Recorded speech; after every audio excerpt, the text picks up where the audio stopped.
So our current infrastructure is about 7 to 10 years old. We have 3 comp switches. 10 years ago, we replaced, and since then we've replaced certain high-end, high-use switches. So some of them are still a little bit on that 7 years. We have about 2,300 computers ranging from 6 to 8 years old. Our secondary level wireless. We started wireless about 6 years ago when we district-wide we were able to implement these. At the time, that was state-of-the-art 802.11n. By today's standards, it's pretty outdated. We just finished up the elementary wireless installed this year. That is for the integrated AC. We've got 400 iPads. Most of these are first and second generation iPads that are used for purchase for special ed and our eSpark program. We have about 105 Chromebooks. These were new devices that came from the fact of the reason the top money that we had at the end of last year. We have 200 plus printers that are 4+ years old.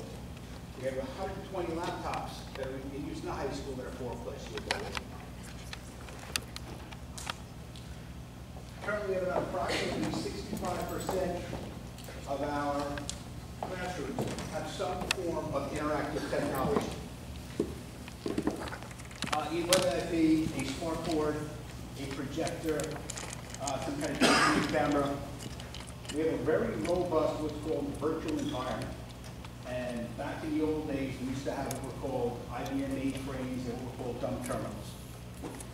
Much of technology is going back to that, where all of the horsepower is housed in our main data center, and we're using what are called WISE terminals, and basically dumb terminals that connect back to the high school, and they give students Windows 7 desktop, latest and greatest software. All administrators, faculty, and students, grade 3 through 12, currently have access to all district resources on off campus, using this what's called VDI, this virtual environment. This past year, we set up our Google domain for Google Docs. We launched a pilot program for Google Docs that currently is about 3 teachers and about 300 to 350 students. We've got state-of-the-art graphics and photo labs that are all Mac-based.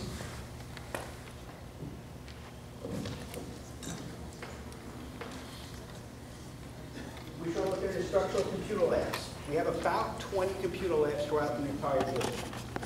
6 in the high school, 3 national labs in the high school. Some of these labs are small. They're not really considered a full computer lab. They're really specialized for music and media. We have 3 computer labs in Oakdale Middle School, 3 Harvard Middle School, 3 Beach Elementary School, 1 for C class, and that gives us about total full labs throughout the entire district. From a mobile part and a mobile perspective, we have 6 laptops for Connecticut High School, 2 each for the middle school, and we have 3 Chrome carts in Connecticut High School that are currently part of our Google Docs rollout. We have 3 iPad carts that were used for eSpark, the pilot program, the document call currently.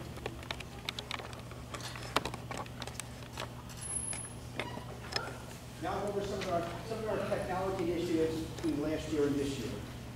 Last year we replaced AG7's photo lab and high-end graphics lab with Mac equipment. We created a state-of-the-art Mac media classroom, media lab in the high school. We expanded the eSpark pilot program, updated the cafeteria system with both software and hardware, migrated our cafeteria system to a new lunch money, my lunch money to my school bus. Purchased and installed 47 new smart boards as well as PCs for those smart boards. This year, we've purchased another 143 smart boards as well as PCs that go with them. We purchased PCs as needed for preparation as we move to our new financial system, Envision. We purchased and installed 200 new wireless access points in elementary buildings. We upgraded wireless controllers, which is really the main brains that run our wireless infrastructure. We created a Google Docs domain. We purchased 3 Chrome cards, and we replaced the Boston phone system with what's called their Bio IP office. Now we to start looking at our 3-year plan for the next 3 years. Our plan is pretty robust. We're looking to replace our entire wired infrastructure. Again, that's somewhere between 7 and 10 years old. We're looking to keep moving forward with interactive technology in classrooms, being smart boards, being interactive TVs, and other, classroom technology. End-user equipment purchase and replacement, and a phone system update district-wide. We started off with Boston. We do need to upgrade the rest of the buildings. In year 2, we're looking to do generator acquisitions for both central office as well as Cherokee. We're looking to do security enhancements, secondary wireless replacement. Again, our secondary wireless infrastructure is 6+ years old. And user equipment and purchase and replacement. Year 3, we're looking to kind of rotate going with end user equipment purchases, security enhancements, and upgrades to our data center. Now we'll get a bit more detail of what each one of those years is.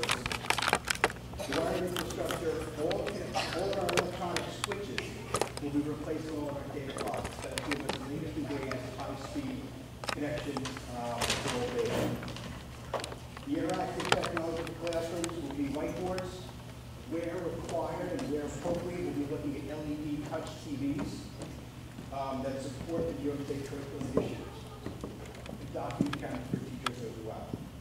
The end-user equipment replacement will be computer labs, 4 of them, 4 laptop carts, 2 Chrome carts, purchase of 4 additional iPad carts, as well as replace selected desktop computers.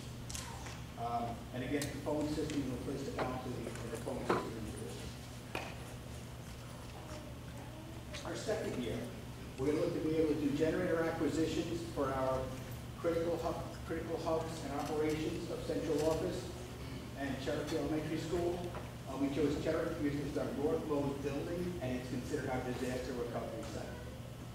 Security enhancements, integrate with the phone system, secondary wireless replacement, and again, end user purchase and replacement, again, more computer labs.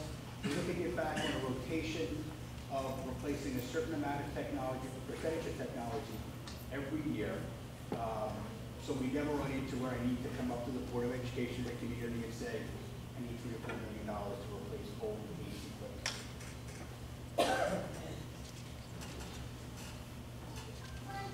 And again, year 3 comes down to where we're looking to replace 8 more computer labs, additional computer laptop cards, iPad cards, replacing of 100+ printers, Chrome cards, desktop computers, upgrading our security with upgrading some of the security cameras, the access control, and replacing servers and storage in our data center.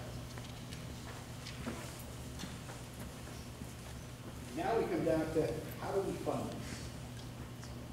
So Pat gets the fun part. He gets to talk to you about all the good stuff and the equipment and everything that's going into kids' hands and teachers' hands. And I get to tell you how we're going to make sure that this actually comes true. So what you'll see in front of you are 3 buckets of funding sources. The first one is the Smart Schools allocation, and that was voted on by you folks as voters in the 2014 election in New York State. So this is New York State grant funded, and there's no additional cost to taxpayers to access these funds. The second 2 buckets of money are what we call both multi-year purchase plans. And this is basically in lines of like a lease.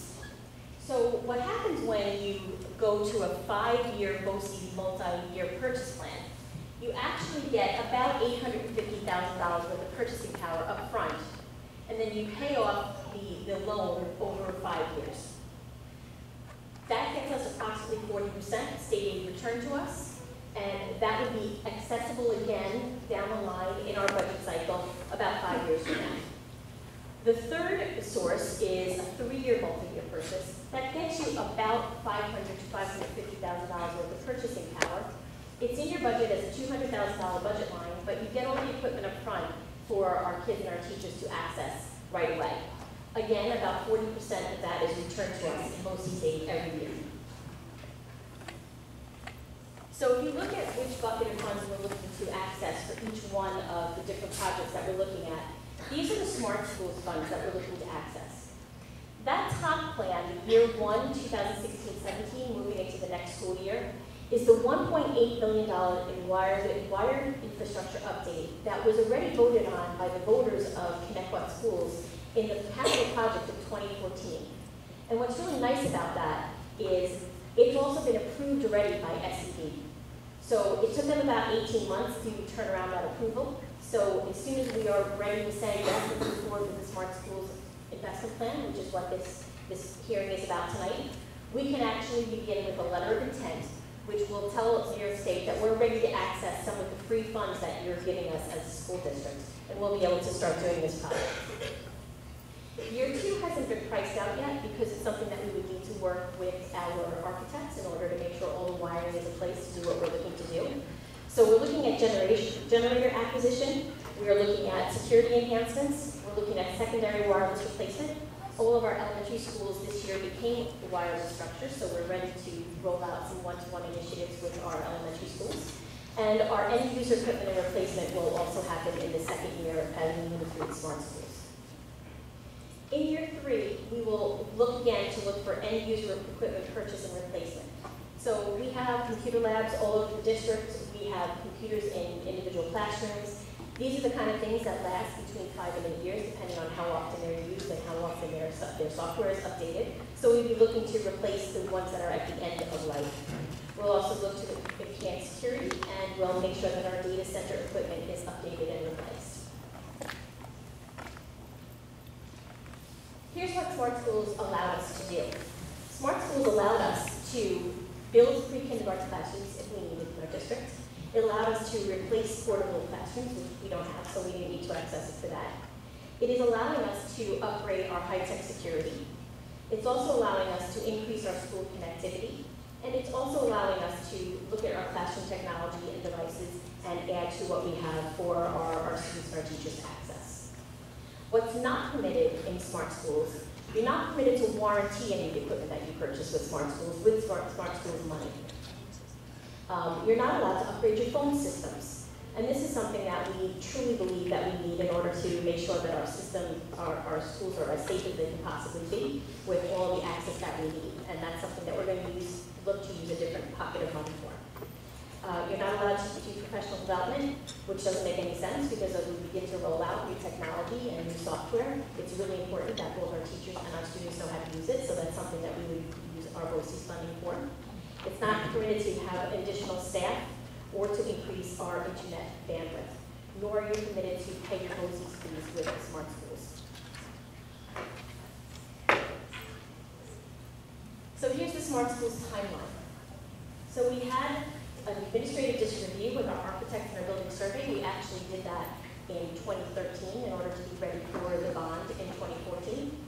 We created the investment plan with community consultation, which was our steering committee. And it was a steering committee of students, teachers, parents, and business officials from the area and administration. Then we did a Board of Education presentation about 6 weeks ago. We put it on our website for community feedback. So you can see we're checking off those lists as we move back. And today is our Board of Education hearing and resolution. After this night, we will do our letter of intent to the State Education Department, or SED. And SED has already pre-approved that $1.8 billion plan that we had put up for as part of the bond. So we're hoping for an expedited additional approval. And then we'll commence the project. So this is the BOCES 5-year finance plan. It's about access to about $800,000 worth of materials and equipment. And year 1, which is 16-17, will be an acquisition year. So what you will see in the acquisition year is the purchase of the equipment that we're going to use for the remainder of the life of the loan. So we're looking to purchase the additional 100 interactive whiteboards that will finalize interaction in each one of our educational spaces. Replacement of 4 computer labs scattered throughout the district. Replacement of 4 laptop carts, again, scattered throughout the district. Purchasing additional Chromebook carts and an additional 150 desktop computers, which will go into different computer labs and different classrooms. So that will happen in year 1, and then the next 4 years we will be able to use that equipment as we pay off that multi-year loan. The second piece of the BOCES financing plan is the $500,000 acquisition, which is our updated hybrid phone system, which will begin in the year 2016-17. Again, it will be an acquisition year where we pay $200,000 toward the purchase, and the next 2 years will be payment, but we will be using the phones the entire time. So this is really the interesting part of the investment plan, and unfortunately I can't touch the screen, which I could when we were in the boardroom, in order to show you how we have to make sure that moving forward we're able to replace all of the equipment that the Smart Schools plan is purchasing for us. So you'll see a bunch of circles up there. And what you will see in circle, and I'm going to start in the middle circle. So in the middle circle, it says 2015-16 acquisition. That's this year. So in this year's budget, we acquired about $850,000 worth of technology, which Pat discussed before. You probably saw the rollout. We have an additional about 137 smart boards that have been placed in classrooms. We have Chrome carts that have been placed in certain places. And that then is our acquisition year. And you'll see that it's a five-year long-term financing plan. So we'll pay in 2016, 17, 18, 19. This allows us to budget appropriately and not spike the budget every time we want to purchase more and additional equipment. That money will come free again in 2021. So now if we move back to this smaller circle, this is our 3-year BOCES purchasing plan. In 2016-17, we'll be acquiring the hybrid phone system for installation throughout the district. We will pay in 17-18, 18-19, and that additional $200,000 will come up and free for additional purchases in 2019-20. So why do you roll it this way, Lynda? That's really the question. When you look at the bottom one, that's the 5-year purchase plan. And there's a reason why we did a 3 and a 5 when we had a 5 this year as well. If you continue to do this over the course of time, your budget stays flat. So basically, every year we have a $600,000 payment to BOCES.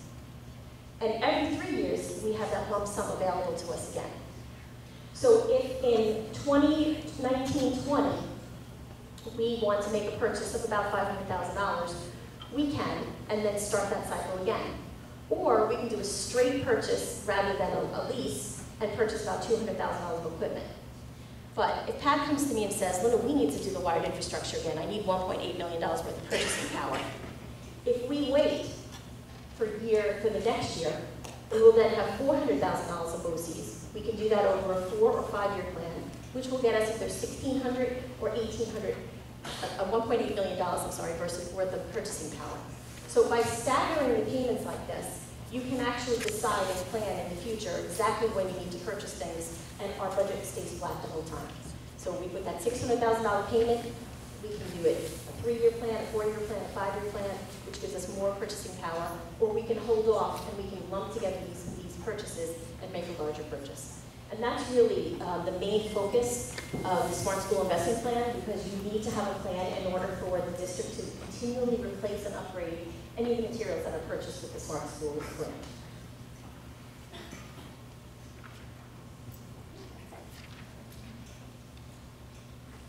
And that is the end of the hearing. So I'm going to ask my board members to move back off the stage.